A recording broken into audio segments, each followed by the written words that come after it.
I woke up to the sound of buzzing, not the usual comforting hum of my bees, but something more frantic, more angry. At first, I thought it was just another morning in my little paradise of honey making. But then I saw it, my jars, my precious golden jars of honey gone. The wooden shelves where I had carefully placed them were nearly empty, save for a few sticky smudges and a single overturned lid on the floor. My heart pounded as I ran to the window, and that's when I saw her.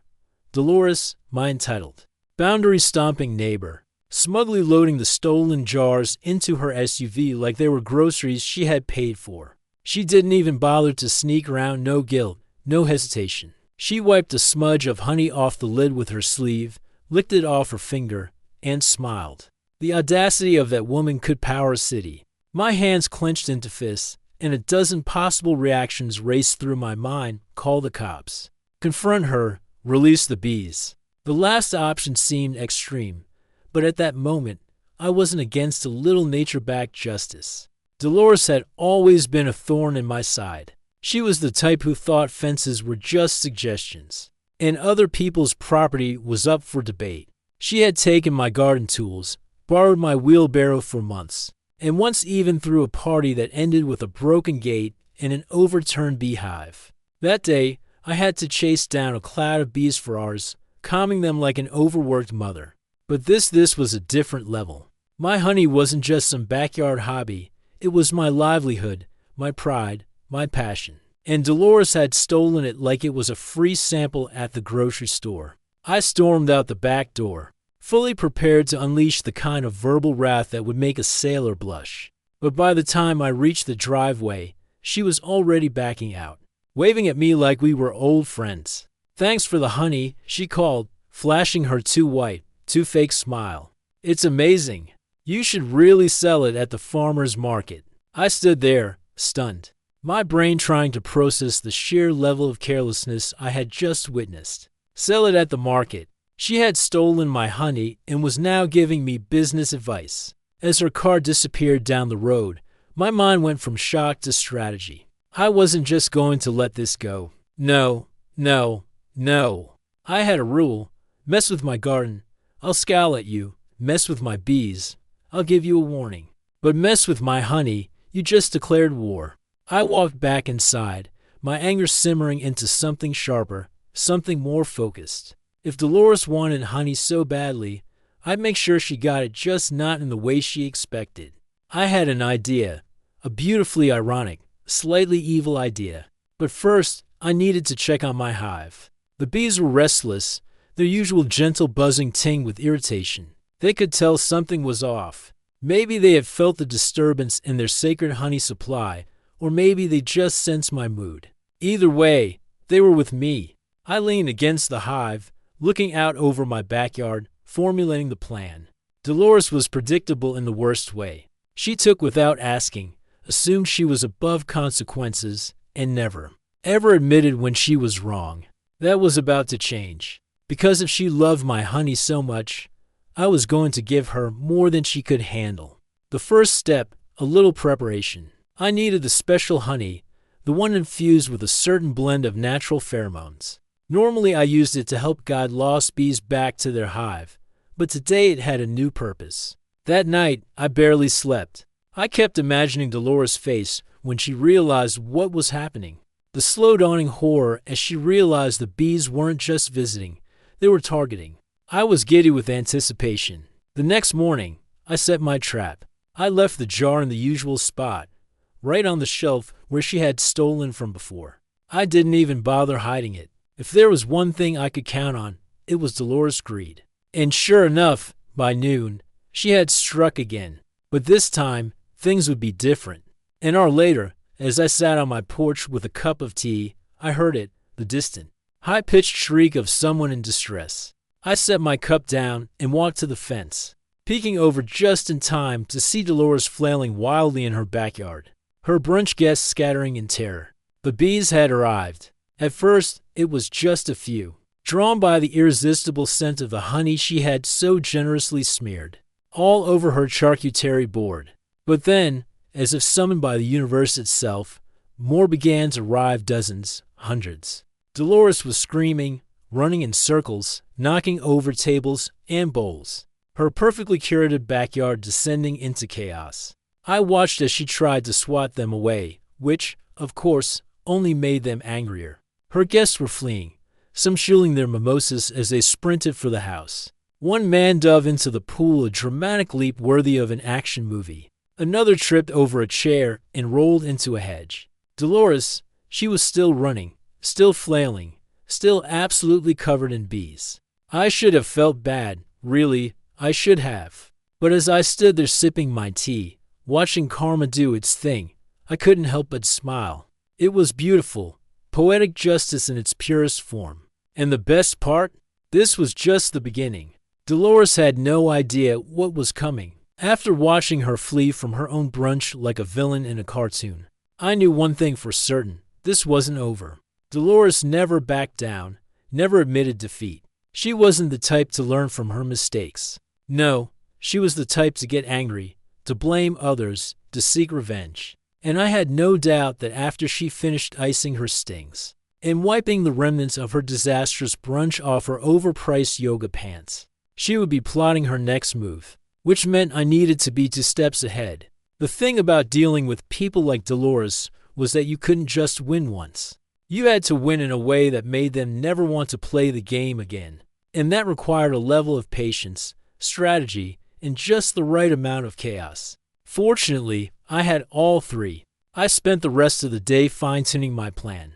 Delores thought she could take my honey without consequences, so I decided it was only fair to give her what she wanted, just with a little bonus she hadn't anticipated. My bees weren't just regular bees. They were disciplined, intelligent, and most importantly, they were mine. Over the years, I had learned how to work with them in ways most people couldn't even imagine. I prepared another special jar, but this time I upped the ante. The honey wasn't just infused with pheromones, it had a particularly potent blend, one that would make Delores the most interesting thing in any area with bees. This wasn't just about attracting a few curious visitors. This was about making her an unavoidable beacon. I left the jar in the same spot, predictably within reach, and waited. Sure enough, Delores took the bait. She must have waited until she thought I wasn't home, but I knew better. I watched from my upstairs window as she crept into my yard, moving quickly but clumsily, stuffing the jar into her oversized purse like a raccoon stealing from a picnic. She barely glanced around before hurrying off, which told me everything I needed to know. She was furious about what had happened, but not enough to stop herself from doing the exact same thing again. I sat back, smiling to myself. Now all I had to do was wait. Delores didn't just take the honey this time, she flaunted it. I overheard her bragging to her friends on the phone as she sat on her back patio, practically shouting so the whole neighborhood could hear. She was planning a do-over brunch, and she made a big point of saying that she had plenty of honey this time. The way she said it, smug and triumphant, made me shake my head. Some people just never learned. The morning of her brunch, I made sure I was outside, tending to my hives in full view. I wanted to see this unfold in real time. Delores had set up another elegant backyard spread, complete with ridiculous flower arrangements, expensive table settings, and a guest list full of people who didn't actually like each other, but pretended to for social clout. The honey was placed front and center, drizzled over pastries, mixed into drinks, showcased like a trophy. For the first few minutes, everything seemed normal. People were eating, laughing, pretending to enjoy each other's company. But then it started. 1 bee, then 2, then 5, then a dozen. At first, Delores ignored them, swatting lazily, assuming they were just a minor annoyance. But within minutes, it became clear that this wasn't just a few wandering insects. This was an event. The bees weren't just showing up. They were arriving like they had received a formal invitation and weren't about to miss the party. Guests started noticing. People shifted uncomfortably, waving their hands as the bees hovered insistently over their plates.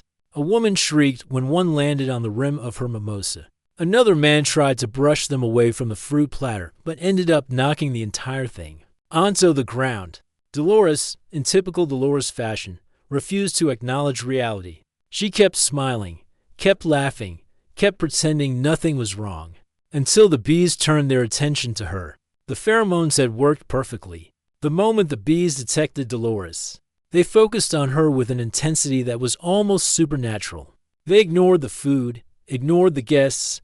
They wanted her. She froze for half a second, trying to play it cool, but then one landed on her shoulder, another on her hand, another in her hair. That's when she lost it.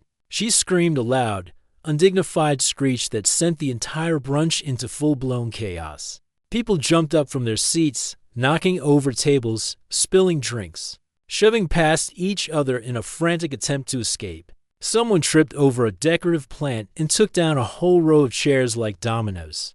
And Delores, she was running, arms flailing, face contorted in pure panic. She bolted across the yard, trying to outrun a swarm that had already decided she was their queen. Her guests abandoned ship, sprinting for the front yard, ducking into cars, leaving behind a once pristine brunch that now looked like the aftermath of a food fight. Plates were overturned, napkins were flying, and in the center of it all, Delores was still running, still screaming. She darted into her house, slamming the door behind her. But the problem with bees is that they don't care about doors, they find ways. They slip through cracks, hover outside windows, linger near vents, and from the noises echoing from inside crashes, thuds. Another scream. It was clear that Delores was still very much dealing with her new friends. I watched the scene unfold, sipping my tea, taking in the moment. It was satisfying, not just because she had stolen from me, not just because she had refused to admit she was wrong, but because people like Delores always thought they were untouchable. They took what they wanted, assumed the world would never push back. But sometimes, the world does push back. I had expected her to come storming into my yard, demanding answers, blaming me for what had happened, but instead, silence. Hours passed, the sun set, the brunch disaster became just another neighborhood story. It wasn't until the next morning that I saw her again. She emerged from her house cautiously, glancing around like she expected bees to ambush her at any moment. Her usual arrogance was gone, replaced with something almost resembling humility almost. She didn't say anything, didn't complain, didn't accuse, didn't so much as look in my direction. She just took one deep breath, got into her car, and drove off. I smiled to myself. Lesson learned, or at the very least, lesson delivered. And the best part? If she ever did try to steal from me again, I had plenty more where that came from. For the first time in what felt like forever, Delores avoided me. No dramatic confrontations, no fake pleasantries, not even a passive-aggressive comment about my garden being an eyesore. It was almost eerie. She barely left her house, and when she did, she moved quickly, constantly glancing over her shoulder as if the bees were still lurking, waiting to strike. I had expected some kind of retaliation, maybe an over-the-top complaint to the homeowners association, or a vague threat about calling animal control, but instead, I got silence. That should have been my first warning. A few days passed, and just as I was beginning to enjoy the rare piece, I found an envelope taped to my front door. The second I saw the fancy embossed lettering on the front, I knew it was trouble. Nobody sends good news in an envelope that looks that expensive. With a sigh, I tore it open and pulled out a stack of neatly printed papers. And then I saw it. Delores was suing me for emotional distress, for negligence, for damages. I had to read it twice just to make sure my eyes weren't deceiving me. She was claiming that my bees had recklessly and intentionally attacked her, that I had orchestrated an unsafe environment, and that somehow I was responsible for the disaster that had unfolded in her backyard. The woman who had stolen from me, who had trespassed on my property multiple times, was now trying to drag me into court over bees. I let out a slow breath, resisting the overwhelming urge to laugh. This was classic Delores. When she couldn't win, she whined. When she couldn't control a situation, she turned it into a spectacle. And now, she was trying to flip the narrative, painting herself as the innocent victim of a bee-based attack. But here's the thing about Delores. She always underestimated people. She assumed everyone around her was either too stupid, too weak, or too afraid to fight back. And that was her biggest mistake. I grabbed my phone and called my lawyer, a no-nonsense woman named Bernice who had the patience of a saint and the bite of a wolf. She listened to the details, sighed in a way that told me she wasn't even remotely surprised, and then said exactly what I wanted to hear. She doesn't have a case. If anything, you do. That was all I needed to hear. A week later, I found myself sitting in a small courtroom, watching as Delores, wearing a neck brace that I was certain was just for dramatic effect, recounted her trauma. She dabbed at her eyes with a tissue, acting like she had survived some kind of horror movie rather than a minor inconvenience, caused entirely by her own greed. They chased me, she whined, her voice trembling just enough to sound rehearsed. I couldn't escape. It was a nightmare. I folded my arms, waiting for my turn to speak. The judge, a middle-aged man who looked like he had dealt with more than his fair share of ridiculous cases, turned his tired gaze to me. Do you have a response to these allegations? I stood, cleared my throat, and smiled politely. Yes, Your Honor, I have security footage. The room went silent. Delores' face froze mid-fake sniffle. I reached into my bag, pulled out a USB drive, and handed it to the bailiff. Seconds later, the video began playing on the courtroom's monitor. There was Delores, sneaking into my backyard, stealing the honey, and smirking like she had just won the lottery. The footage was crystal clear. It showed her rummaging through my shelves, tucking jars into her purse, and walking away without a hint of remorse. And then, for added effect, I had included a second clip, the brunch disaster. The court watched as Delores screamed, flailed, and sprinted through her yard while guests toppled furniture and dove into pools. It was chaos in high definition. And the best part? The bees weren't attacking. They were just there, drawn to the honey she had so enthusiastically smeared over everything. When the video ended, the judge leaned forward, rubbing his temples as if he had just developed a massive headache. Ms. Delores, he said, his voice dripping with exhaustion, I have a few questions. Delores shifted in her seat, clutching her tissue like it was a lifeline. Why, yes, Your Honor. Did you, or did you not, steal honey from the defendant? Delores opened her mouth, then closed it, opened it again, then let out a strangled noise that sounded like a mix between a cough and a whimper. The judge sighed. I'll take that as a yes. And did the defendant at any point send the bees to attack you? Well, I mean, Delores deflated like a balloon. No, Your Honor. The judge nodded, then shuffled some papers before looking directly at her. I'm dismissing this case, and I strongly advise you to stay off your neighbor's property unless you want to be dealing with real legal trouble. I had to bite the inside of my cheek to keep from grinning. Delores turned redder than a sunburn, but for once, she didn't argue. She just huffed, grabbed her ridiculous designer bag, and stormed out of the courtroom. I watched her go, shaking my head. Some people never learned. Bernice smirked at me. Well, that was satisfying. I laughed, beyond satisfying, as I left the courthouse. I couldn't help but feel an overwhelming sense of victory, not just because I had one, but because Delores had finally, faced real consequences for her actions. It wasn't about revenge. It wasn't about petty payback. It was about standing my ground and making sure she knew that some things weren't up for debate. A few days later, I was out in my yard tending to my hives when I saw her Delores, standing by her car, looking at me like she wanted to say something but couldn't quite bring herself to. For a split second, I thought maybe, just maybe, she was going to apologize. But instead, she scoffed, turned on her heel, and stomped into her house. I smiled, shaking my head. Some people really never learned. As I turned back to my bees, watching them buzz around their hive, I felt a deep sense of satisfaction. The honey was safe, the bees were happy, and Delores, well, she'd think twice before messing with me again. And if she didn't, well, I had plenty more honey where that came from.